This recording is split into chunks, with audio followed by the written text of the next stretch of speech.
Terceiro capítulo de Jonas.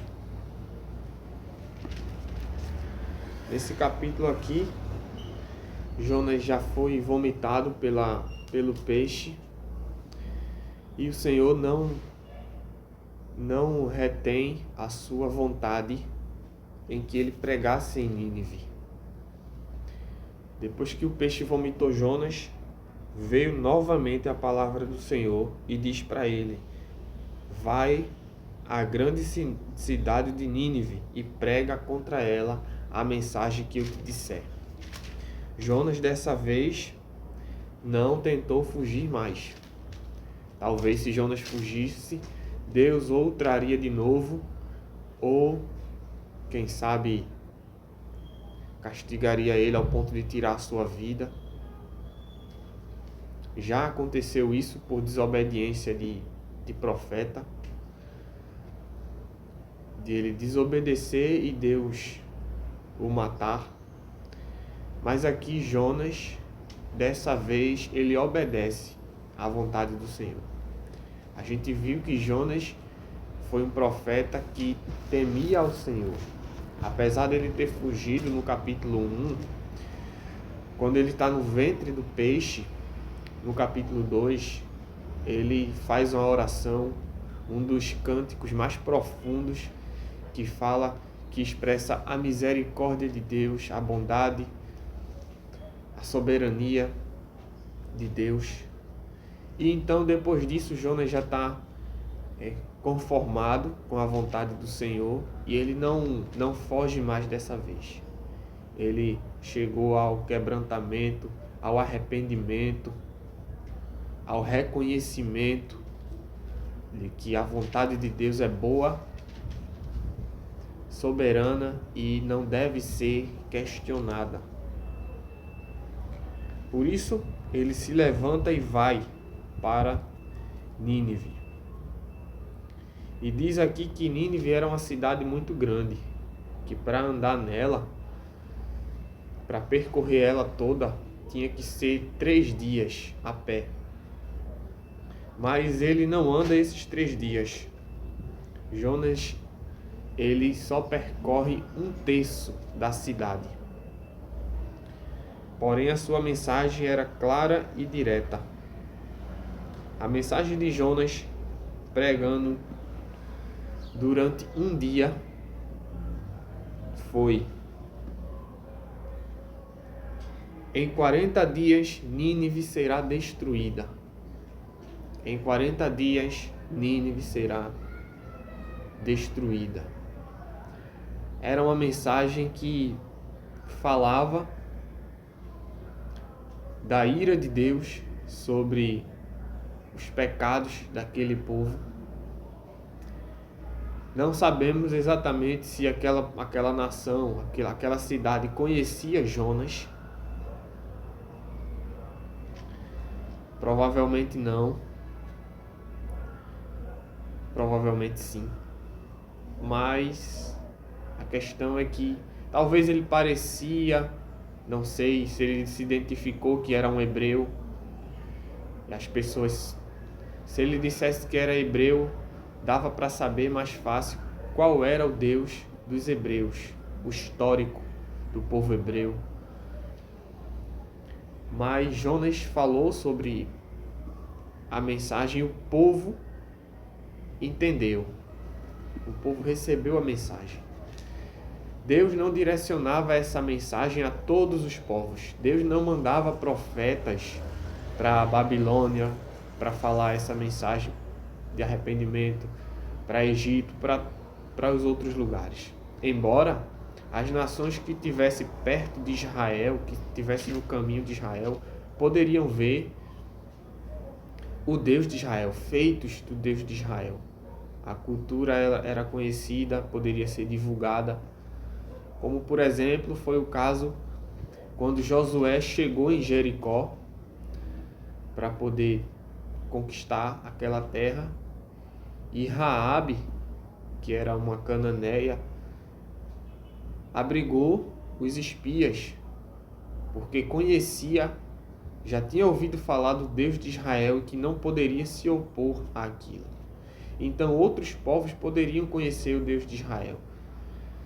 Mas não sabemos se era o caso de Nínive. Era uma cidade muito distante, era uma cidade muito poderosa, uma cidade muito, muito antiga. Também uma das cidades mais antigas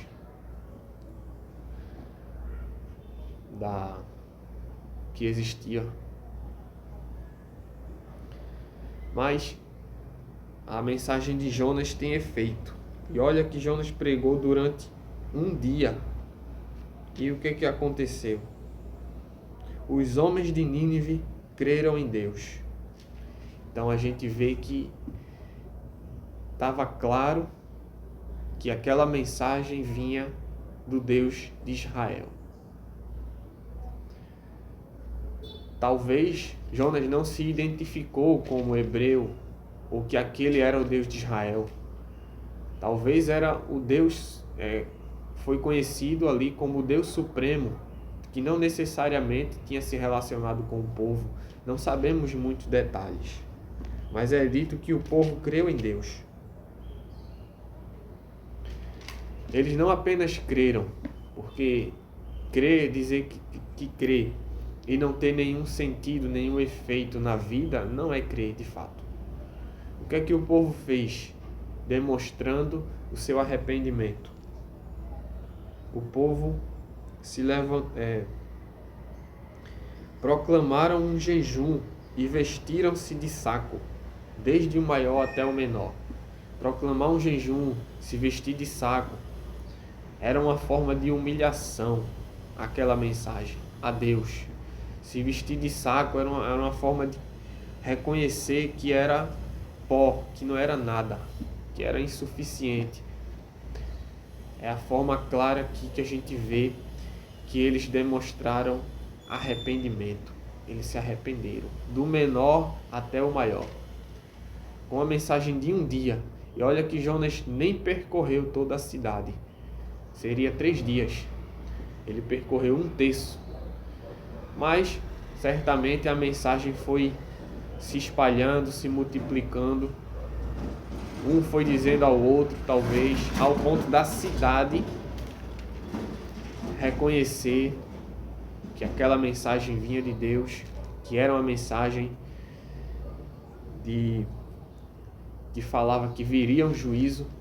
E a partir dessa mensagem, todas as pessoas entenderam que eles eram pessoas que cometiam várias coisas que não agradavam a Deus. E eles acreditaram que se eles não se arrependessem, viria o juízo de Deus. Que há um Deus no céu que é juiz sobre toda a terra, mas que também, assim como ele é juiz, ele também é grandemente misericordioso. E foi isso que fez com que eles se arrependessem. Eles sabiam que através do arrependimento poderiam chegar talvez a agradar a Deus.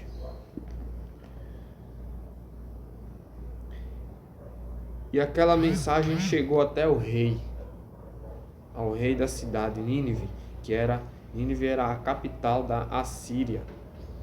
E o rei levantou do trono, rasgou suas vestes, cobriu também de saco e sentou sobre as cinzas.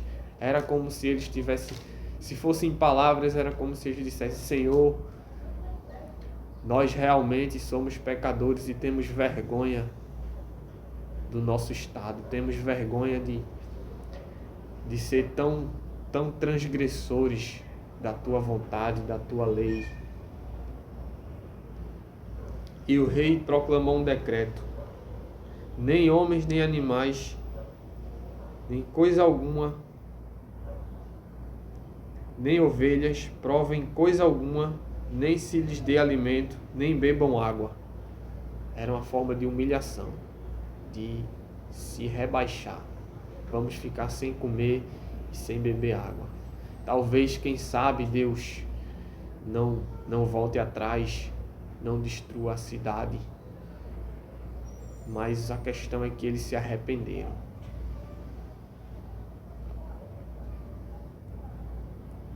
E eles disseram: quem sabe Deus se volta atrás do seu mal e se aparte o furor da sua ira, de modo que não venhamos perecer. E diz aqui no versículo 10: Deus viu as obras deles. As obras, no caso, o seu arrependimento. Deus viu como eles estavam se arrependendo, se humilhando, reconhecendo a grandeza, soberania, o juízo de Deus. Deus viu que eles se converteram do seu mau caminho. E diz aqui, Deus se arrependeu do mal que tinha anunciado. Esse se arrependeu aqui não é exatamente que Deus viu que era errado o que fez. Não, Deus estava certo porque aquele povo realmente estava com grandes iniquidades, mas se arrependeu aqui significa que ele teve compaixão. Deus teve compaixão. A palavra aqui usada, ela tanto pode significar arrependimento de fato, como pode significar que Deus ficou mais tranquilo quanto aquilo, se consolou, que Deus teve compaixão. E, de acordo com Deus, essa é a melhor interpretação. E não se arrependeu, mas teve compaixão. Deus não se arrepende. Deus não erra. Tudo que Ele faz, Ele já sabe no que vai dar. Ele já sabe o final. Por isso, Deus aqui teve compaixão e não destruiu a cidade. Nínive alcançou misericórdia de Deus por causa do seu arrependimento. E Deus manifestou a sua misericórdia, a sua bondade. E não como ele tinha ameaçado o seu juízo. Aqui termina o capítulo 3. Vamos mais à frente, na próxima.